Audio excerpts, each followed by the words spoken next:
Alright, boom. What's going on, people? We are back again with another freaking video, and this one's all about Molly Hopkins, Olivia Hopkins, and Kelly Brown. But before we get into it, please do start off by hitting that subscribe button as well as smashing that like button as well. Now, with that being said, as per In Touch, it turns out, well, Kelly has decided to finally start speaking up, and he has now broken his silence. Now, when it comes to breaking his silence itself in particular, he has come out by saying what occurred on November 21st, 2022 at Livy Ray was an unfortunate verbal incident that we all as a family expected to remain private.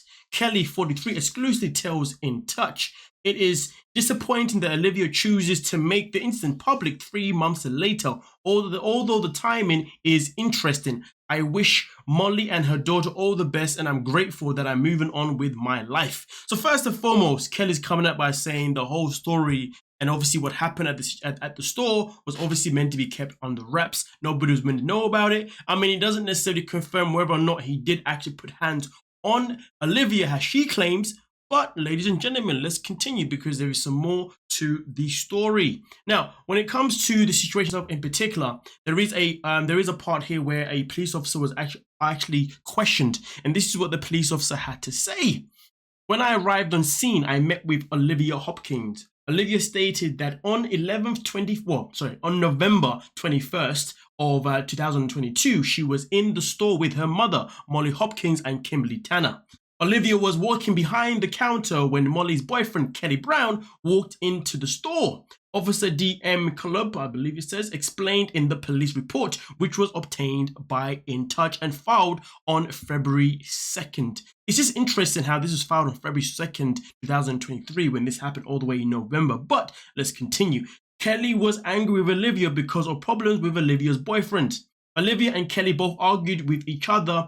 Kelly stated that he would come at her. The report continued. Once Olivia said, come at me then. At that point, Kelly rushed to the counter, grabbed Olivia by the neck and slammed her against the wall. Kelly then threw Olivia to the ground. Olivia stated that she could not breathe when Kelly grabbed her by the neck." Now, of course, this is what the police report is saying itself in particular. But again, ladies and gentlemen, let's just not forget though that allegedly, according to Kelly, this whole situation was meant to be kept under wraps. So the fact that it was meant to be kept under wraps tells me that the story of Kelly actually putting hands on Olivia is more true than it is false.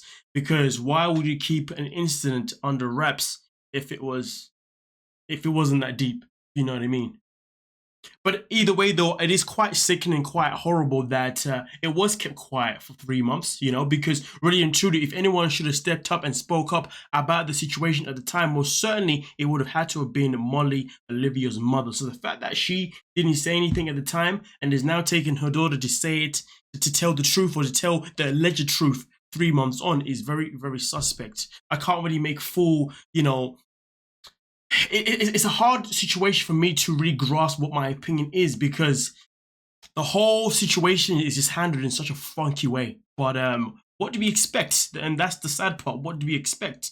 Now, also at the same time, it does continue by saying that according to the paper, Olivia waited a long time to report the incident because she did not want to stress.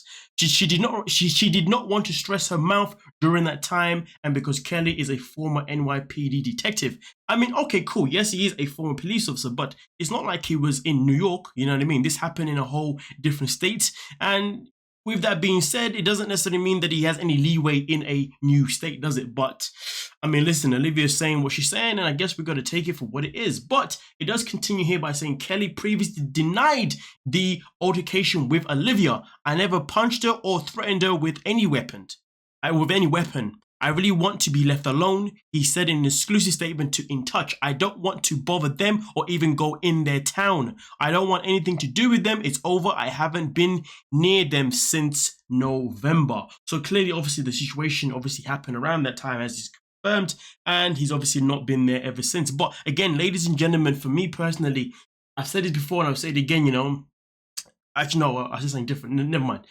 For me personally, my biggest issue here is why was this not reported at the time, you know? And if this incident did truly happen at the time, wouldn't you think that a mother would be like, whoa, hold on a minute, you just did what to my child? And you know what I mean? As a mother, you would straight away kick that guy out, which seemed to have happened, but immediately you'd want to go and report it to the police, because waiting 3 months on just doesn't make sense, you know? And it's crazy because, like Kelly says, the timing just seems rather unusual, rather suspect. But again, this is not to say that the situation is not true. It's just that I'm just heavily disappointed that if this alleged crime is true, why didn't Molly act on it then? Why is it taking it now until for Olivia to just break loose and just say, hey, this is what went down? But you guys let me know what you're thinking in the comment section. Do you think that these allegations are becoming more and more true? Or do you think that these allegations are nothing but simply allegations that could potentially be false? Let me know what you're thinking down below in the comment section. Like I said before, for me, myself in particular, if Kelly did do this, disgusting. And at the same time, not only is it disgusting, but the fact that Molly wanted to agree to keep quiet about it is even more disgusting if you ask me. Because as a parent, your job is to be a parent. I hate part-time parents. In fact, there is no such thing called a part-time freaking parent.